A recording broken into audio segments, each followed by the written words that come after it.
Good morning, everybody. Welcome to our first SAC lunch together. We're glad that you guys are here today.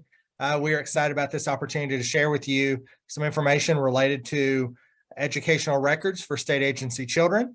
And we know that this is a critical issue for all of us as we talk about students who transition frequently across the state. So we know how important this is to our students to make sure that we're getting this right. And so we're really excited to have you join us today as we talk a little bit about this. So thank you for being here. We have with us today Miss Angela Austin, who is our Program Improvement Specialist primarily for the western region of the state, and Miss Peggy Shearer, who's our Program Improvement Specialist primarily for the eastern part, although we do have some overlap with those and when we do some co-visits and some other things that are going on. But we're really excited to have them with us today to talk about this important issue. We encourage you as we go through here to please use the chat function that's available through Zoom. It's at the bottom of your screen. You can put questions in the chat. We'll be monitoring those throughout this. And I think that both Peggy and Angela would tell you that if you have questions, feel free to jump in as we go through this as well. But we are excited to be here. We know when we look at our kids and we talk about all of the issues that are facing them and how transient they are, the most critical part or a piece of that for us is that we make sure that we're accurately reflecting the academic progress that they're making, and that we're helping them transition successfully from one program to another. And so that's why it's so important for us to have this conversation today. So thank you for being here. I will turn it over to our talented and gifted folks, Miss Shearer and Miss Austin, who are going to lead us today. So welcome. Thank you, sir. Good to see everybody. We are here today to talk a little bit about records. Many of you probably know as much or more about this as we do, but there are some things that sometimes when we get records in, the people in front of us have not done accurately. And so we felt it was important to catch up with anybody new or to fill in any blanks or answer any questions that you might have. And so we wanted to share some records review, I guess, with you today. So Katie, if you will hit up the PowerPoint for us. And Angie, I'll let you start. How about that? Sounds great.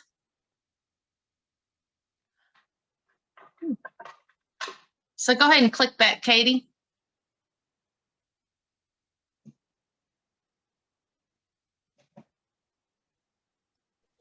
All right, so the first thing I want to talk about today is the importance of importing records no matter how long you have a student. We have some facilities that are very short term, and they may have a student or a resident less than a day.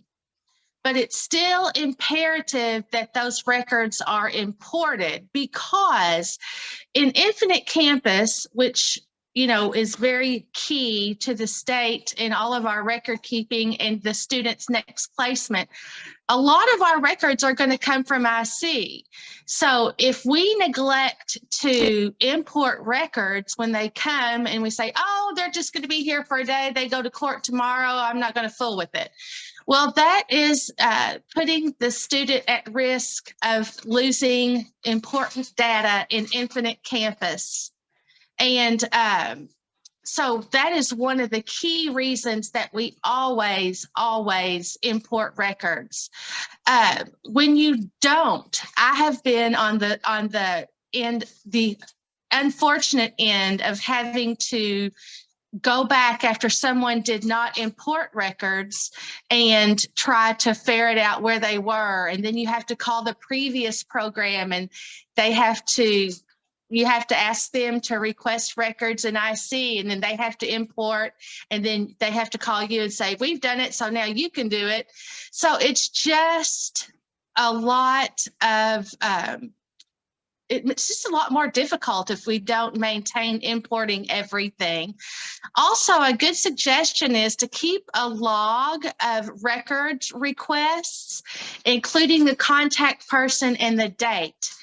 Sometimes we get busy and time gets away from us and we don't realize that, hey, we haven't gotten those yet. So it's good to keep that log with you at your desk so that you can see whether or not you've received those records that you have requested. And then, one thing that we have to make sure that we're doing, and it is very important in our census data collection, and that's making sure that you mark students as a KECSAC student. So that's something we haven't talked about a lot, but something that we wanted to hit today. So just those are kind of the reasons that we're having this meeting, making sure we're importing just so that everybody's on the same page. Okay, Katie. So I did a screenshot of the KECSAC tab. And the reason I did that, and you may or may not be aware of this, but this year for the first time, we are going to try to accumulate census data by Infinite Campus. And in order for us to do that, Sherry needs to pull that information off of Infinite Campus. But if you haven't marked the child as being a KECSAC child, then it won't show up in your census records. So not only is it important for the student to keep up with what they're doing, but it's also important for the records that we keep. And if you get information back from us and you say, well, that's not right about how many kids we have, it may be because you haven't marked the tab in Infinite Campus.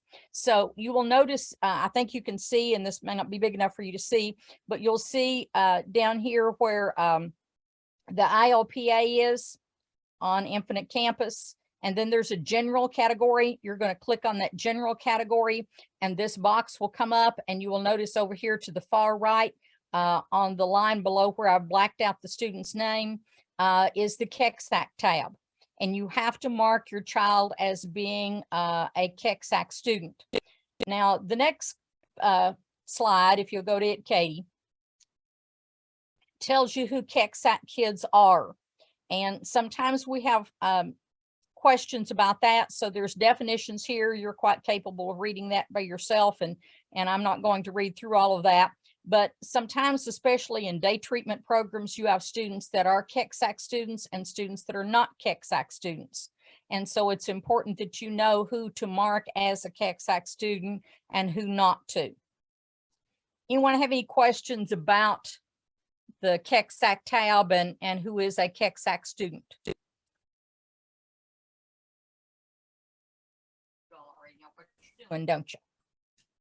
I Okay, have a Angie? question. Yes. I'm sorry, I was trying to get my mic on. Sorry. KECSAC students, actually the question, I think I just answered it. Are all state agency kids at state agency schools KECSAC students? If they're state agency children, yes. Okay. All right, thank you. Mm-hmm. Just to make sure we're clear, I just want to say, just because they are in a state agency school does not mean that they are a state agency student. So just be aware of that. And these definitions are what you need to go by on that. They're going to belong to DCBS or DJJ in some form or fashion. Okay, thank you.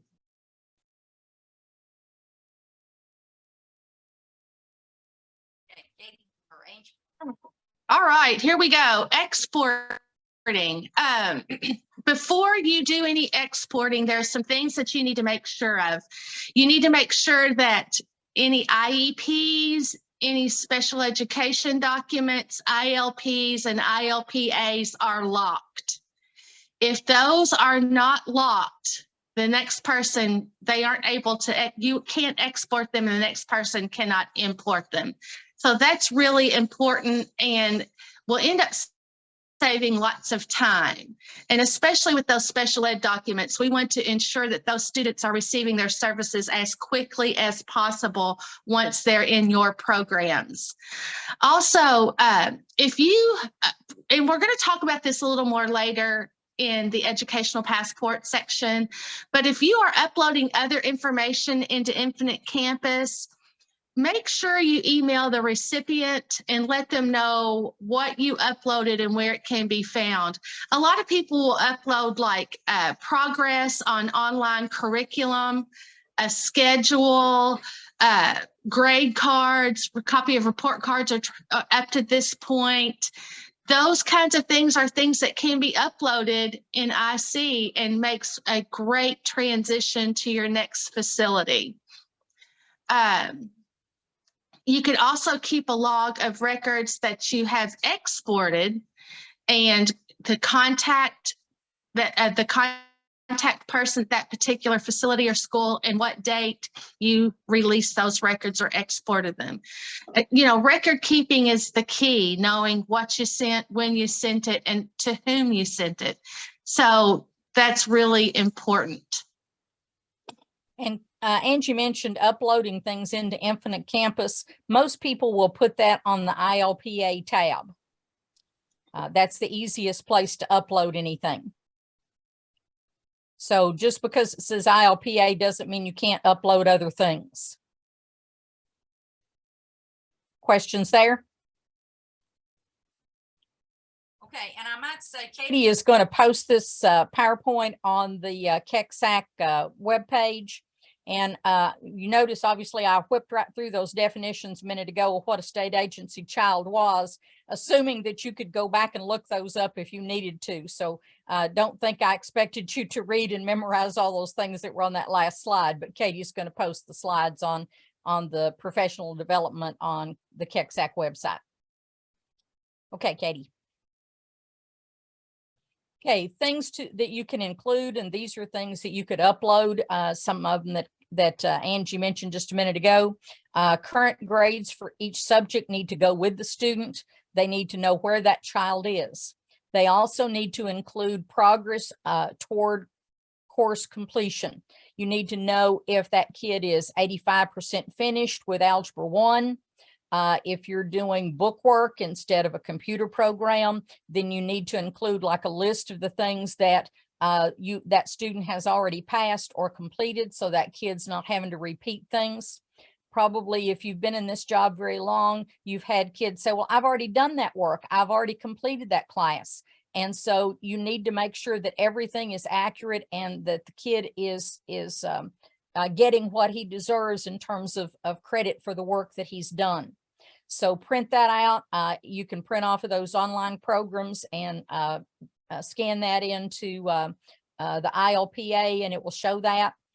Make sure you include the name of the program if you're using a software program, all those sorts of things. You can send special ed information. You know that all of that stuff that's in special ed becomes very cumbersome and a big thick pile of information. So pick out the pertinent information, notes on observations, those kinds of things, and you can scan that into the ILPA as well. Also realize that in special ed, I would mark those groups of documents by year. It really helps to sort and import efficiently because what happens with those special ed reports is that they all run together and they all begin to look alike after a while if you don't designate what year they are. Any questions there?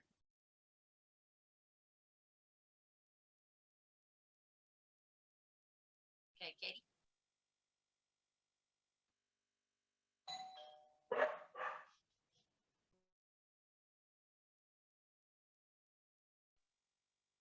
All right, let's click it. I think this is when we're on it. Are you seeing that things to include continued? Yeah, there we go. Sorry, thank you. Oh, no worries. You know, you can update and post on ILP. You can scan documents into that IC file. A lot of times people will also include things like your pre-test scores, max scores, ready test scores, those types of things can be included. we have a lot of students who are working on credit recovery, and sometimes a student will earn a credit right before they leave. So you want to make sure that credit is posted and resend the transcript if you've already exported their transcript to the next school, their records to the next school. Oftentimes I had kids come to me and say, I finished this up right before I left, but I don't see it on my transcript. And so sometimes we have to be detectives too and ferret out some credits that the kids say they have. And, you know, I know kids say a lot of stuff and they say they've done it, but if they have earned a credit, then I feel like it's my duty to make sure that we find it.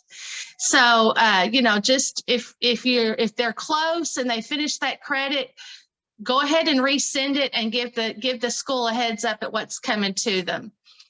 MTSS information.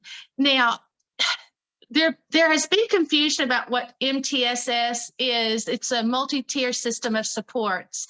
And think PBIS and RTI kind of put together. MTSS is it's interventions, but it's not just academic and it's not just behavior, but it's also social emotional. And it's just what it says, a tiered system of supports. So if you have kids maybe involved in the second, third tiers, or even the first tiers, I would encourage you or your administrator to write up where they are in their progress, what's being worked on, what activities or strategies are being used, and include that in the information that you're sending to your next school. All of that is very valuable information. That way, the next school doesn't have to start from the ground up. They can build on the progress that you've already made.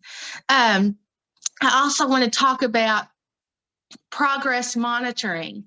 You know, make sure that's included in what you send, because especially with IEPs, because that is very key for making sure that we are all in compliance with our special ed and IDEA. Subject names and numbers should be included, and those should match up with the state list. It's not just, you know, not just something you make up like ICP, like what is that? And then for residential programs, you're going to want to ensure that vaccination health records are all updated.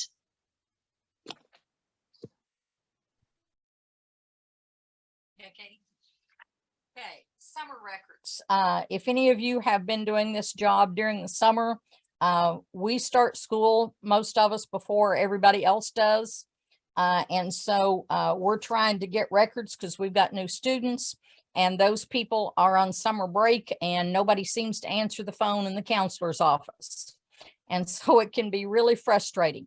So if you have students that are enrolled in those extended days and are having trouble, I would suggest contacting the DPP at the district office, and they will help you work through finding those records and releasing those records for you. They can do that from their office, or they can get in touch with somebody at the school building and get that done. But I know sometimes the offices will be closed for a week or 2 weeks in regular schools, and sometimes it's just hard to get anybody there to send any records to you. DPP stands for Department of Pupil Personnel. It's the person that takes care of attendance and those sorts of things. And I appreciate you asking about initials. We are in education are so bad for initials. So please ask about anything that doesn't make sense. Also, program administrators should frequently check your records requests during extended days to ensure that the students can be enrolled in the correct class as quickly as possible. And again, that means you're having to track down those records, but you want those kids to be able to do work that is applicable to what they need for the credits that they're trying to work on. So I check those frequently, especially in those summer months when everybody's not in school at the same time. I have programs that take the month of June off. I have other programs that take the month of July off. So even our programs don't all go the same time frame in the summer months. Any questions? Okay, Katie.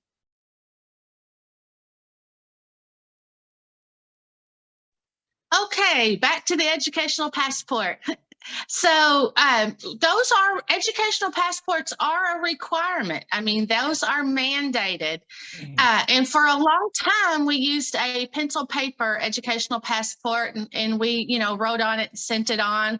But it seemed like, everything you need is an Infinite Campus, so why not just use that? Well, Infinite Campus is perfectly fine to use as your educational passport, as long as all of the necessary documents are there. Just like we were talking about a while ago, you might want to, those other things that Peggy and I talked about, including things that are vital for that student to be able to be successful and hit the ground running when they get to your new placement, are things that need to be included. Perhaps the student passed the physics test the civics test while they were with you. I would include that documentation as well. Anything that would help them be successful from the get-go should be included in that and uploaded in the ILPA tab if you can. That's the best place to put it, just like Peggy said earlier. If all of the necessary documents are not uploaded in IC, then you have to make arrangements to transfer those records in another way. But at any rate, everything they need to be successful from the very beginning is what needs to be sent. And in KECSAC documents, you will see the wording of educational passport, and that's because it's a term that's in legislation that goes with KECSAC.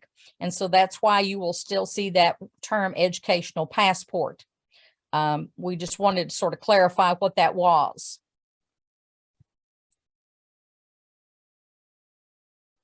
The comment from Roberts is that our teachers put the civics test in the assessment folder, and that's wonderful. Just so we don't have kids that are taking it and passing it and not having access to those grades somewhere. But the assessment folder would be an excellent place to put that. Any other questions or comments? Okay, Katie. Okay, then we wanted to take just a minute to look at the National Registry.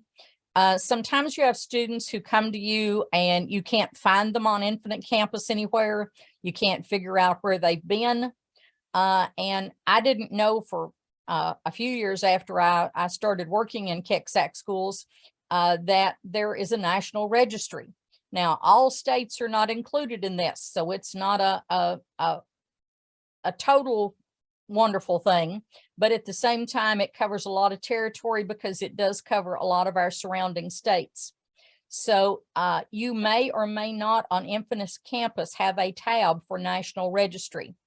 If you do not have that on your Infinite Campus exposures, what you can see, you may need to ask your district level tech support person to give you access to that tab.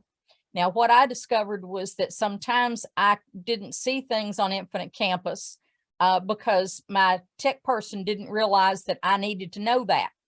He didn't know what National Registry was. He didn't know it had anything to do with searching for these kids. And so it never occurred to him that I needed access to that. It's not an additional cost for your district, so the tech people shouldn't have any problem with letting you have access to that. But it is helpful where there are gaps with enrollment. You can ask anybody in the tech field, whoever's in charge of technology at the district office. Sometimes they want you to do a work order for it, but somebody from the district level should be able to give you access to that, and all they have to do is click it on and it will show up on your Infinite Campus tab. A step by step, what was that one? I missed the last of that comment. It was just a question, kind of, if anyone has ever created like a step-by-step or a how-to, like, quote unquote cheat sheet to remember all the steps for each thing we're supposed to do. Just something, it was just a question if somebody may have done that, because I do that sometimes to help me remember all the things, like when I enroll a student, these are all the things I need to do. When I, send records, these are the things I need to do. I was just kind of asking if somebody has made any of those that they could share to kind of help us remember some of these things, because I'm new to this position, so I'm still learning. And some of this, there's a lot of questions in my head, like, okay, I'm not sure about that yet. So I'm writing them all down to And remember sometimes Infinite Campus can be hard to navigate when you don't know what you're looking for exactly. Yeah. Angie, do you know anybody that has a good checklist? I do not, but it looks like, are you at Hotai? I am. I recognize the scenery. I will be there next week. So I'll be happy to sit down with you while I'm there. But what happens sometimes is, because our programs are so very different, some things that you get in won't be applicable to somebody, say, in a DJJ facility. But Right. that's something that you and I can work on when I come next week. Okay. Yeah, cool. And Thank you. I tell you what, if we get a checklist put together or something like that, we can have Katie post it on the program improvement portion of our website. Yeah. And maybe that would be helpful. But that's something that maybe Peggy and I can work on. Okay. I think that'd be a great idea. I appreciate that suggestion. Cool. Thank you. And then, good. Somebody else agrees that it would be a good idea.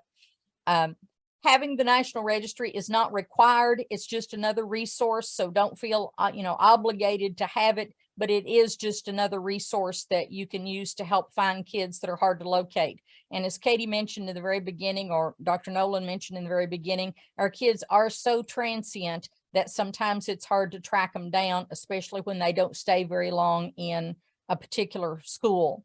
And again, that's another reason why we have to make sure that the record chain is not broken, because it makes it so much harder to track them down.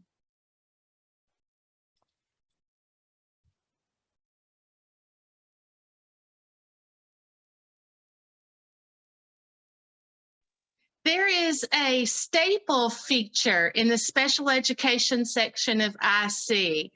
I have never used this personally, so my knowledge of it is very limited, but we did want to make you aware that it's there. And it seems to be that this would be, this feature is meant to help organize material. So maybe you take all the material that you have completed since the student has been with you, staple those together, and they would appear together so that they're specific to a specific time period. So that would be helpful. And also, as I said before, ensure that each IEP is locked so the requesting school can import those records. If it's not locked, it won't go. It's just, that's one of the safety features of IC and IEPs.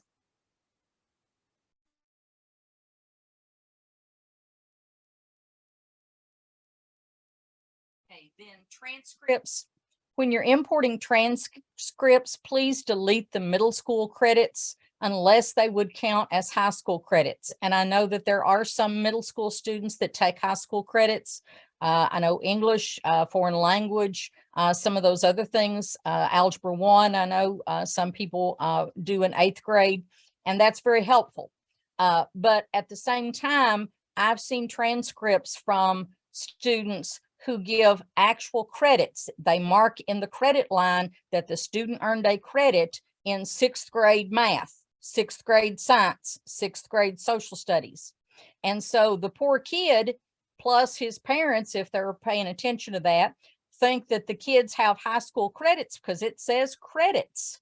And it's on his high school transcript that you printed out for him or that somebody printed out for him. So please make sure that the only things that you transfer in terms of credits are those high school credits or eighth grade classes that would count as high school credit. And your district makes that decision as to what's considered a high school credit that's in eighth grade. But just make sure there's a little button on there. And I'm like Angie, I don't have access to Infinite Campus, so where exactly that is, but on the transcript sheet, you can click to take off those middle school credits. We're actually checking to do not import it. Do not import that. You're absolutely right. Do not import. And also you have to watch if a student's been in your district and they go somewhere else and they come back and you import everything without looking, then they have dual credits, multiple credits of the same. And then the kid's like, well, my transcript says I have this many. And I'm like, but do you see that they counted ones that we already had listed and they're counted twice now? So you have to be careful with that. You're absolutely right. And I appreciate you mentioning that, because that's so true. So often you see those duplicate things on there, and it's confusing to the kid because they don't understand. They look down there at the total and it says they've got 24 and they're ready to graduate and they haven't had any junior classes or any senior classes or something. So I appreciate you mentioning that. That's very important.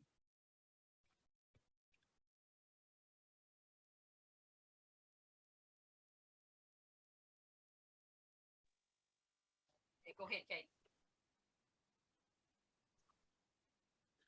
Okay, the calendar. This is so difficult for some people. We have programs that are blended. And what that means is we have places where you have two different programs housed within the same facility. For example, some counties, some districts have their alternative program housed in the same building as their alternative or their day treatment program. And so that makes calendars very tricky. So if you are a blended program, you cannot use the extended calendar in IC. All other programs, you can, if your district will allow you to set up your extended calendar in IC, it makes record keeping so much easier and so much more accurate.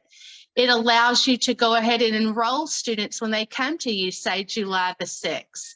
And it's also easier if they leave you, say on July 23rd, to send those records out and to get them in. So I know I was at Owensboro Day Treatment in Davis County, and they did set up the extended calendar for me in Infinite Campus. And it really did make for easy transitions from the end of the school year to the extended days into the new school year. So it can be done if your central office staff will assist you on that. And it makes attendance much easier to keep up with as well. Yes, much. Okay, Katie. Okay, I'm looking down through the questions or comments. So in case you weren't looking at those and listening to what we were saying instead, let me make a couple of comments here. Alicia Allen made a comment. She said, I make a note in Infinite Campus Records release comment box where the uploaded records can be found. And see, I don't even know that there is a comment box. So very good information to know. So in releasing records, the other person that you're sending them to needs to know that you have put stuff and where you have put it. We mentioned uploading it into the ILPA document, but you need to tell them where you've put it. So she says there is a comment box, a release comment box, and you can give that information there. We talked about the civics test and the directions. Is there anything else that you all have as questions? We've tried to be brief, but to the point. And hopefully we've given you what information you need. We don't want to take up too much of your time. We know you're trying to eat a bite of lunch in the middle of all of this. So if you have any questions, please help us out, and we'll try to give you what information we can. Ms. Shearer, Yes. so the teacher that helps us at our facility sent me this question. He says, ask if they have some ideas about how to deal with homeschool and private school students transferring in, that their credits are almost always confusing and or not necessarily aligned with core content. Do you have any thoughts on that? My suggestion would be to check and see what your district does, because your high school would have the same problem.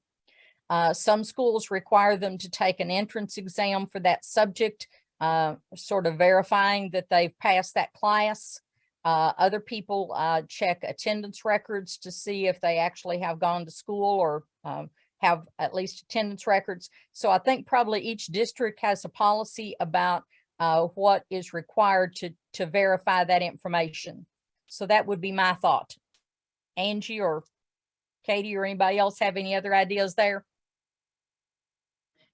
Yes, that's exactly what I was going to suggest. Yeah, get with your district, because, you know, they will have a procedure for that as well. But those are very confusing situations. Very Also, often. please feel free to reach out to us with questions. This isn't your only opportunity.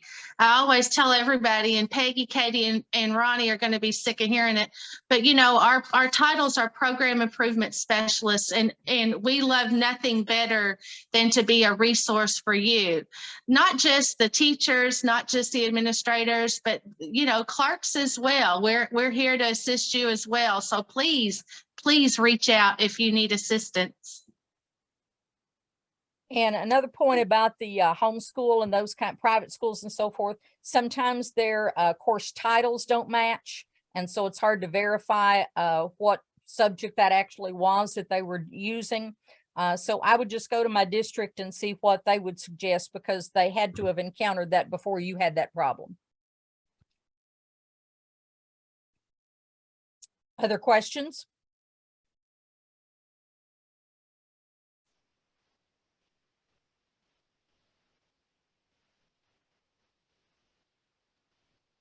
Okay, so as Angie said, if you've got any other questions, please feel free to ask us, drop us an email. Our information is, how best can we get that? It's on the KECSAC website would be your best bet. So on the, there you go. Somebody's putting you up there. There's Angie's, but it's on the KECSAC website, and it has the information. Also realize that those course numbers that I mentioned are posted on the KECSAC website as well. We've tried to include quite a bit of information of frequently asked questions, and one of them is those course titles, because they change them from time to time, and you get transcripts with weird names that are hard to figure out what they've done. So those titles are listed there as well. And then Katie's posted the KECSAC website, which is www.kecsac.org. And we do have a new website. If you just Google it, it will give you the one at Eastern. And Katie's done a different website for us, and it's much more user-friendly, in my opinion.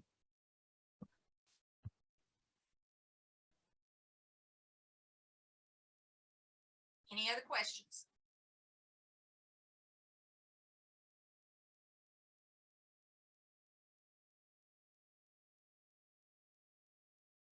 Katie, you want to talk about that?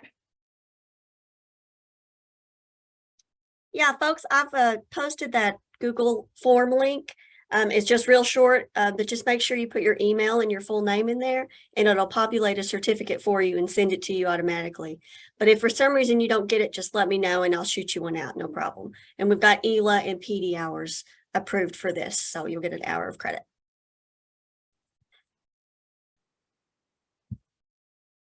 Anything else, anyone? Well, I hope you enjoyed your first SAC lunch with us, and hopefully we can do this again from time to time. If you have questions or topics that you think we need to do something like this on, please let us know and we'll see if we can make arrangements for that. We try not to bother you, but we want to provide you with all the information that we can. Yes, and on that evaluation form, actually, there's a question. If there are any topics you'd like to see, put that in and we will see if we can't create a resource. Thank you all very much for your time. Hope you enjoy the rest of your day and have a great school year. Thanks, everybody. Appreciate you being here. Thanks, Peggy and Angie. Thank you.